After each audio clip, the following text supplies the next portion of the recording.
evening. Welcome to Voice of the Parrot. I'm your host, Shasta Ray, and I am joined in the studio by Murray the cockatiel, Zoltan the podcast bird, and his buddy Cricket, who's probably going to become a podcast bird the way it seems. He's very inquisitive. And Murray is in full-on destruction mode today. Oh my gosh, he's been in rare form. He was trying to bite me earlier. I don't know if he was hormonal or frustrated with me or what. We were having a great day. And then he just started turning into this little snapping turtle. I don't know what his deal was. So he got kind of a timeout. He had to hang out in the bird room for a little while because I just wasn't going to let him treat me like that. Oh my gosh, he was getting abusive. And I had to hide the mouse pad. So anyway, that's the birdie adventures for tonight. Sometimes you just don't know what kind of mood they're going to be in or why they want to be destructive or angry at you or frustrated. And you have to just try to do your best, you know. Now he wants to destroy my headphones. Why don't you sit up there, buddy? There you go. Walk around and look like a little pterodactyl. There you go. All right. Oh my gosh, how is everybody? Are you playing with your birds? Are you having fun with your birds? Are you enjoying your birds? Holy cow, how much fun is it to have birds? It's a lot of fun. But you know what? I've been seeing some of you on the Facebook groups, and the age-old thing is going on. Impulse purchase, get a bird, not know a darn thing, ask people in the groups. So, we're going to have a focus on budgies tonight. Specifically, what gender is my budgie? And the reason I am titling this that budgies are the original gender benders is because they seem to play games and make switches on their appearance as they mature, and it's very confusing to some people. But I am here to tell you it's not confusing. It's actually very, very easy to determine a budgie's gender in most cases. Every now and then you get some of these super fancy ones that they've been hybridized and they've got crazy coloration and they don't seem to follow the rules quite as much as others. And let's just start out. Cricket is he's a little bit on the bright side, but I think the original natural coloration of budgies as they evolved is green on the main body. And I think the original color is more of an olive green or a little bit drab green. I'm not sure if they get quite as bright as he is. Unsure. But they have little yellow faces and then black and gray, dark gray markings, typically black, and a blue tail. Okay? And then I'm not sure how the coloration evolved with them to get as crazy colors as they have going on now. But the other variation of the original are the ones that are blue with a white face. And then it seems like they were able to manipulate the coloration based on that yellow base, I guess. So that's why you have blue with a white face, and they just removed the yellow out of it. And then between those two, they've been able to come up with all these different color variants. And that's why you're not going to see any kind of budgie that's pink or red or anything like that. They don't have that in them to start with, so you'll never see a pink or red one. But there's all different variations. Now, when I got Zoltan, I picked him out because, as I have stated in the past, he's not rare as coloration goes, but he was a little bit on the rare side in the pet store that day. He was the only one with his coloration, and I've seen many, many, many, many like him online that could be his twin or could be him, like they look that much like him. And he's a pied. I'm not sure what the actual name of his coloration is. He does not have any of that yellow base in him. He's mostly white. He has a little bit of blue on his underbelly. That's a very beautiful bright blue. And then on the upper half, he has black markings that are kind of scattered. I say he looks like newsprint on the top half. And here again, Cricket is a bright green with a yellow face, basically the traditional coloring. And then my little Aggie, she's the blue with white face. I've got Moose Moose, who's a mostly yellow bird with some very light gray markings and a little tiny bit of green on her. Bug, he is a green variant. He looks like a gigantic version of Cricket. They look like clones of each other, except for Bug is an exhibition budgie, so he kind of looks like Godzilla of the Budgies. And then Mike, he's a blue variant, but he's got very, very diluted black markings, so his markings are very, very light gray. He's real pretty too. So anyway, how do you determine the gender? They all look different, right? Well, it's pretty easy, and I did find... There goes Murray again trying to bite me, and I think he's been a little bit bored, and when he wants attention, that's when he tends to get nippy lately. And I don't know, here again, he could be hormonal, he could be bored, I'm not sure, but when he wants attention and wants to be pet, he'll try to nip at me a little bit, but I don't think he's putting full force down. Anyway, go play with the birdies. Go be a bird. There you go. And he's giving me the side eye. Hey, Cricky. And anyway, so I educated myself before I got Zoltan as far as the coloration of their noses go. All budgies, you can just look at them and determine their gender by looking at them. Now, a really, really, really young bird tends to have the striping on their face all the way. And that striping will go all the way down to their nose. And then as they hit maturity, some of that striping goes away. So when I picked Zoltan out, and if you go back on my YouTube channel to when I first got him, I started the YouTube channel when I got him, he has striping all the way down to his nose. Very, very young budgie. He was right at 6 weeks old when I got him. So was Cricket. I think Cricket was probably closer to 8 weeks old, but he had full stripes all the way down to his nose. So that told me I had to go by a little bit different coloration when I looked at their noses. And I'm not sure why this is so difficult for some people. But basically, when they're babies, they go opposite of the pink for girls, blue for boys. So the boys will have either a pink or a purplish looking nose. And the girls are going to have a bluish looking nose. As they mature, it kind of changes up. The girls don't turn into pink noses, but they turn into like a tan nose or a brown nose. You could call them little brown nosers. And then the boys end up getting typically dark blue, beautiful, bright, dark blue noses. But in the case of Zoltan, he has never had that change occur, and his nose is exactly like it was when I got him. He's got a cute little pink nose on him. So if you see a bird, a budgie, this only applies to budgies, if you see a budgie with a pink nose, or a purple nose, or a blue nose, it's probably a boy. If you see a budgie with a tan nose, or a white nose, or a blue nose with white nostrils, it's probably a girl. Now, if it has a brown nose and it looks really crusty and crunchy kind of looking, that is a female that is in a very heightened state of hormones, probably ready for breeding or whatnot. I try my best to back that off on my two. Moose is a very hormonal female.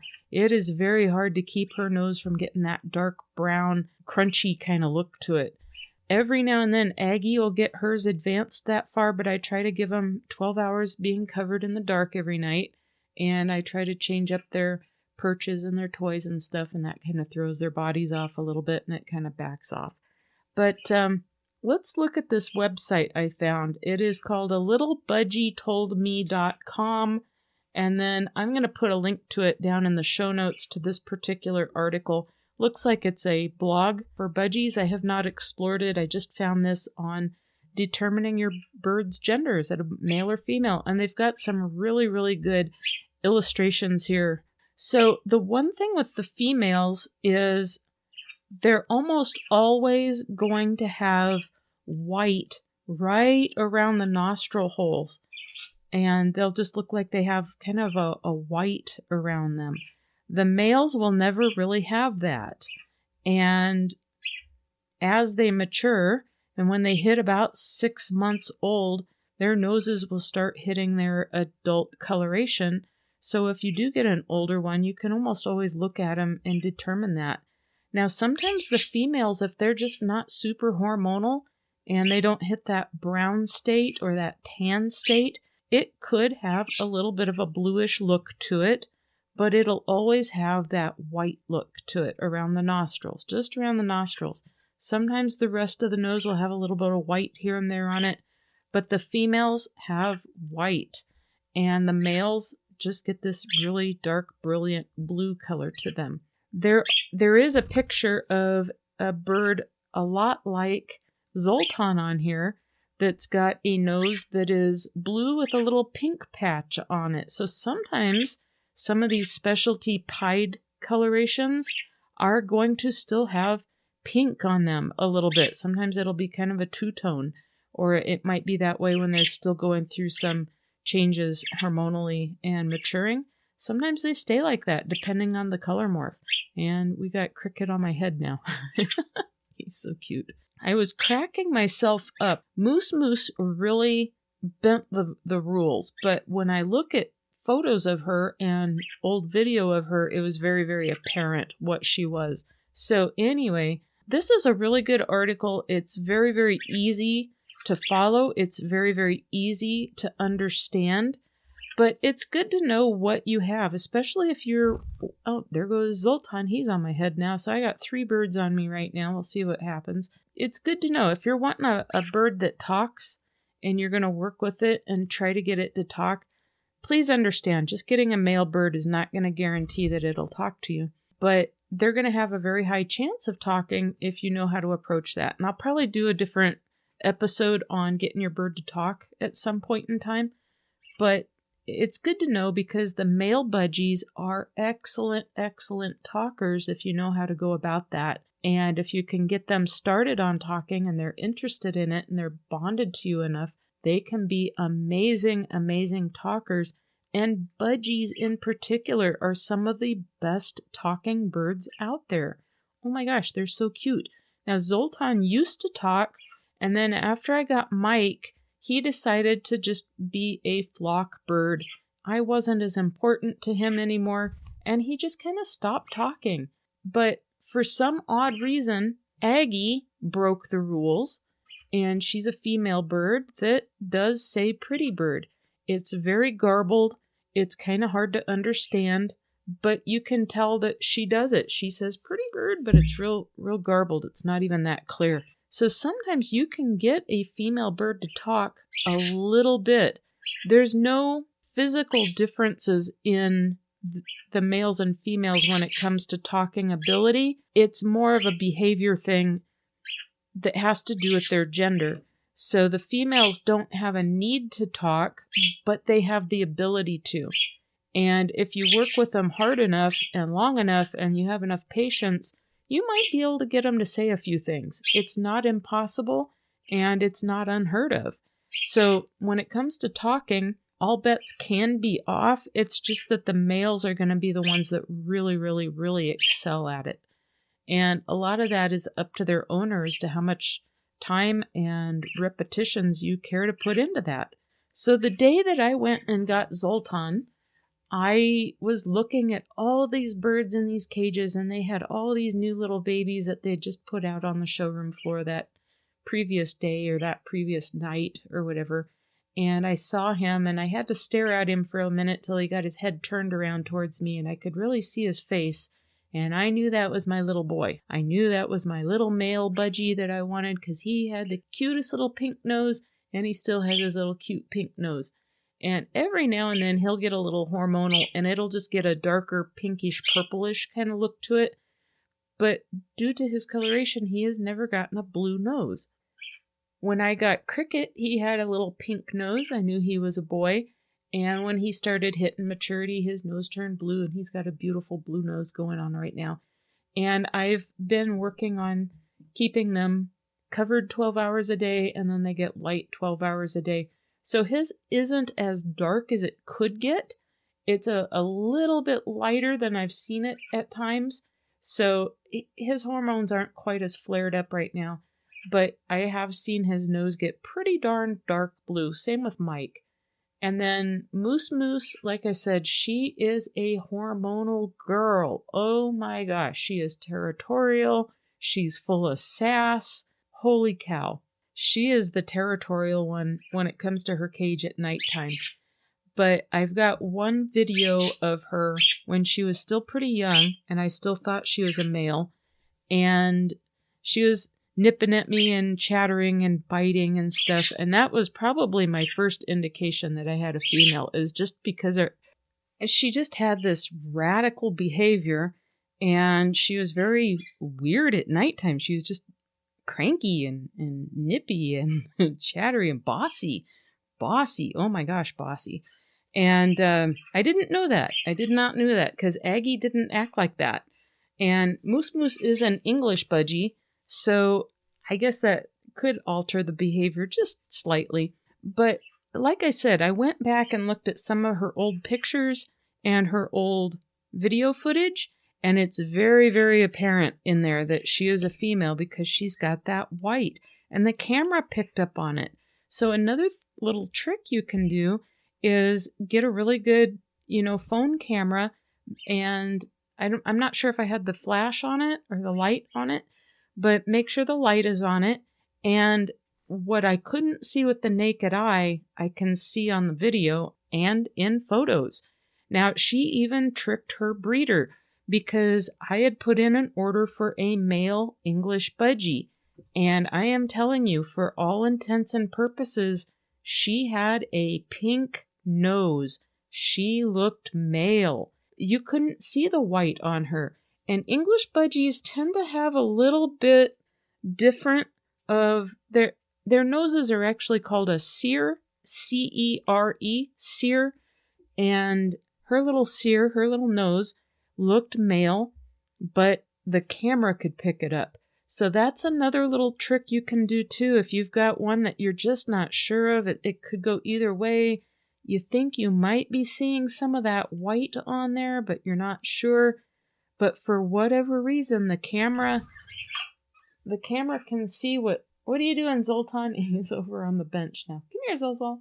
Oh, he wants up on his play stand. Hang on a minute, everyone. Okay, I'm back. Zoltan, I've got two little play gems here. One is on top of the recording booth, and one is just a few feet away. And like I said, I keep him in a light clip, and he could have flown over there, but he gets kind of needy. He wants me to put him over there for some reason. So I put both the budgies over there, and then the small little pterodactyl Murray is on the one on top of the booth, so he can keep an eye on me. Oh my gosh, he's very needy. So anyway, but yeah, you can use your camera on your phone and look at stuff that way. Now, if you're very, very confused and you find a bird and you're really not sure if you've got a male or female or the age of it or what's going on, here again, you can look at this article that I'm going to put the link down in the show notes. And you can also, when you go on the groups, and I see this over and over and over and over, people post these pictures. Is my bird a boy or a girl? Are these birds boys or girls? And they take a picture, and the picture is horrible. You cannot hardly tell anything. It's out of focus. It's taken at a distance. You cannot tell what the heck those birds are because they don't get a picture of the face. They don't get a good close-up that's clear of the bird's nose. Nothing. So if you're going to go out on a Facebook group and you're just that confused about it, and you're going to ask a group of people, at least provide them a picture that's really easy to determine what that bird is. They need to be able to see the nose. So try doing that yourself. It's always an advantage to be able to know this yourself. Know your birds. Get to know them a little bit. Learn a little bit about them. Be curious enough that you go out and learn this yourself. It's not hard. I'm going to pick on bird tricks again. I love picking on bird tricks. They present themselves as parrot experts. I'm not going to deny the fact that they're very knowledgeable about parrots and parrot birds and stuff, but they posted a video, I don't know, fairly recently in the past 6 months or so, where they said, yeah, we had our budgie Blueberry for a year and a half before we knew what she was.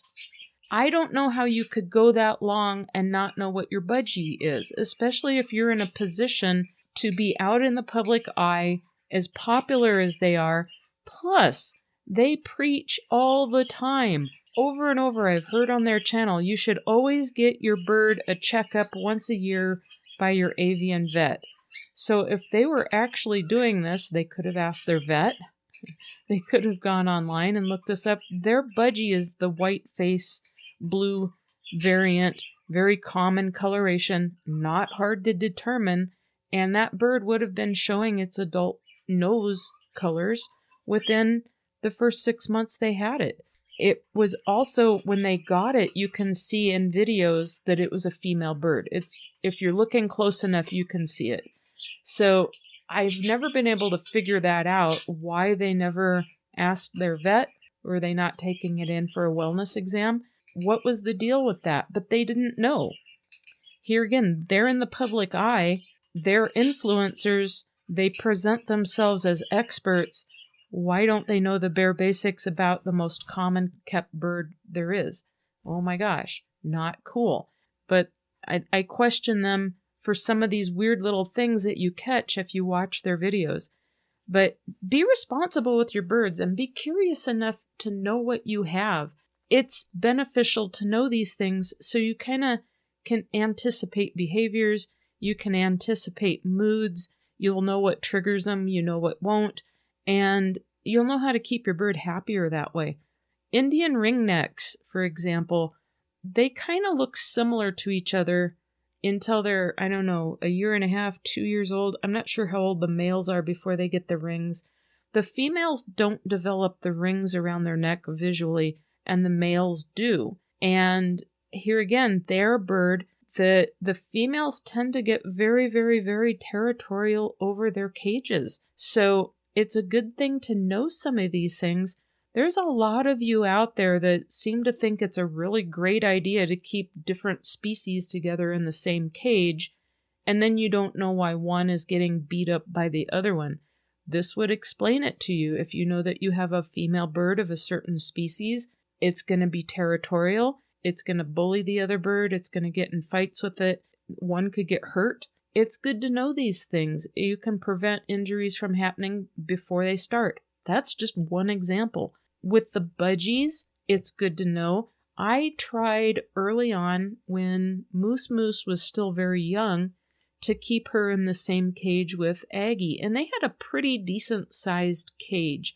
They each had identical perches. I had all kinds of perches in there of different sorts, 2 of each, 2 food dishes, 2 water supplies, the whole bit.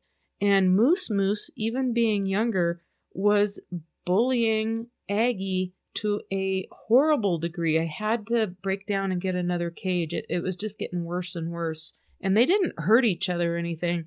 But at nighttime, like I said, Moose would start kind of getting that weird little bossiness to her early on. And at first it started out okay, but then after a while she would just make Aggie's life miserable. And when that started, it was probably about a week and a half, 2 weeks in, and I had a cage on order and got those 2 their own separate space. And they're way happier. Now, at this point in time, they're in a split cage. It's called a breeder cage, and it's got a divider that you can put in or take out. I keep the divider in, and they each have their own little apartment of sorts. And I swear to gosh, Aggie will sit there as close to Moose as possible just to antagonize her because she knows that nothing can happen to her. And Moose will throw a fit and go crazy on her at nighttime when they are in bed, supposed to be winding down for the night. Moose will do everything in her power to try to intimidate and chatter and go crazy. The males on budgies in particular, they are so chill. You can keep males together. It's rarely a problem. They don't really pick on each other like that. You put a male and a female together, it can be hit or miss. They could get along fabulously. Females tend to be a little bossier, a little more territorial, and they will guard food dishes, they will guard water sources, and you've got to have at least 1 food dish per bird and 1 water source per bird if you've got 2 birds in there. Because the females will absolutely make sure that the other bird cannot get that water source or that food source. They can dehydrate or starve to death. And it's just another reason out of many as to why it's good to know the gender of your birds. You can anticipate behaviors this way. So anyway, please, people, if you've got budgies, learn about them. It's not hard.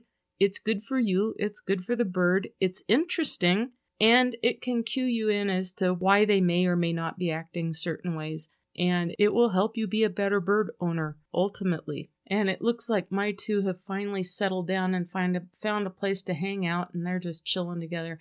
Now, Zoltan and Cricket are really good examples. They are best friends. And all of the males that I have, they hang together, they chill together, they chirp, they sing together, and they carry on. And on that note, another indicator of males versus females on the budgies, at least, I don't know about other species of birds. With the budgies, they get a little bit more animated, they get a little sillier, they do a little bit more head bobbing and getting a little crazier when they're happy.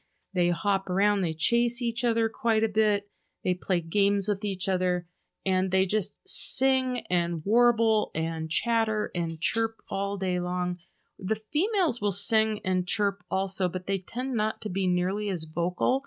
They will do that kind of screeching. It's like they're scolding each other. They just sound bossier, and they don't have the vocalizations. So that's another reason you might want to learn about the bird you're purchasing or the bird you're getting into before you get it and be able to identify that, especially with budgies, because they do act differently.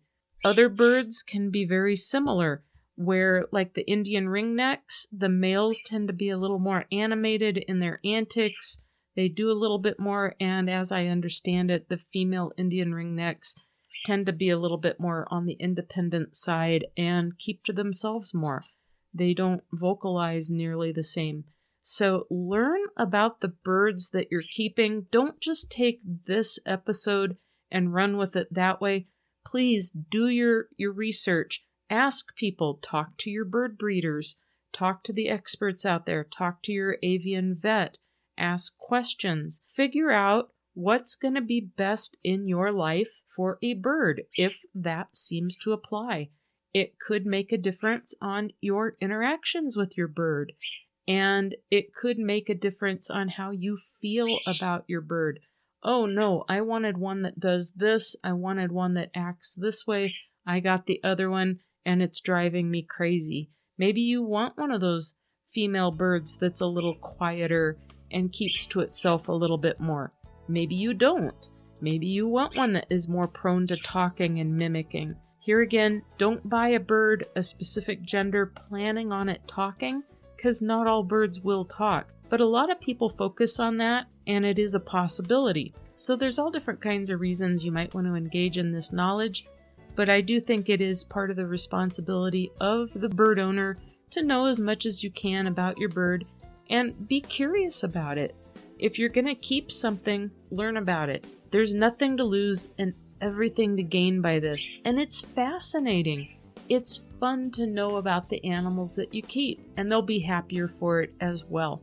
With that said, I think I'm going to get these guys back upstairs in a little bit. We're going to get this edited out in your eardrums. And don't forget, I'm putting that link down in the show notes, so take a look.